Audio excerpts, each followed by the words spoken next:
I gritted my teeth and shoved him hard. The next second, he yelped in shock and stumbled backward. Marina frowned. She helped Kai to a chair, then walked over to me. She said in a low voice, "What are you doing? Can you not do this right now? If Kai hadn't helped coordinate the dispatch just now, the ambulance wouldn't have gotten here so fast." She looked at me with a disapproving expression. It was the exact way she had looked at me in the past, when she accused me of being overly emotional. Those memories flashed through my mind. I remembered how flustered she had been the first time she held our daughter. I remembered her smile when our daughter called her Mom.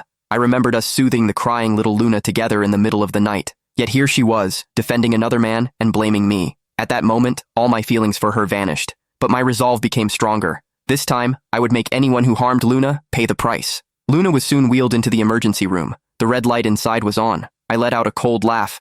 First of all, the ambulance never showed up. It never came. I had to get her here myself. I flagged down a car. Marina seemed shocked when she heard that. I turned toward the nurse's station and said, "Nurse, I need to speak to my daughter's doctor. I have information about what she might have been exposed to." As I spoke, my gaze swept over Kai's clenched fists. "I want to see if anything links back to him." Kai immediately became agitated. "Sean, I get you're worried about Luna, but you can't just throw around accusations like that." His eyes welled up with tears as he turned to Marina.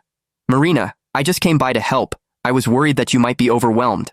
Why on earth would I hurt a child? I've only even seen her a couple of times." Marina frowned. She looked at me. Her face shone with frustration. "Sean Woods, you've been completely out of line all night."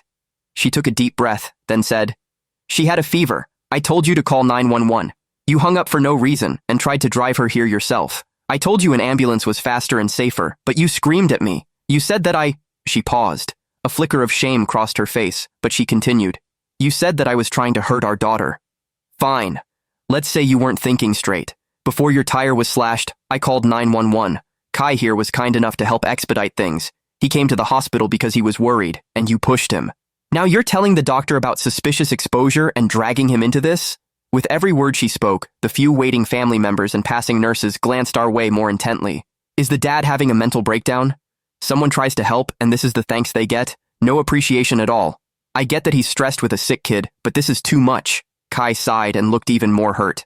As I listened to Marina listing my faults one by one, cold dread spread throughout my entire body. To her, all my struggle and vigilance tonight were merely me being ungrateful or hysterical. I pulled the brooch from my pocket and held it up before Kai. "This brooch is what popped my tire." "This is yours, isn't it, Kai? How did it just happen to be right next to my flat tire?" Kai's face paled. "I might have dropped it. I was walking around the complex yesterday." "Sean, that still doesn't prove I slashed your tire. That's insane." He turned to Marina. "Marina,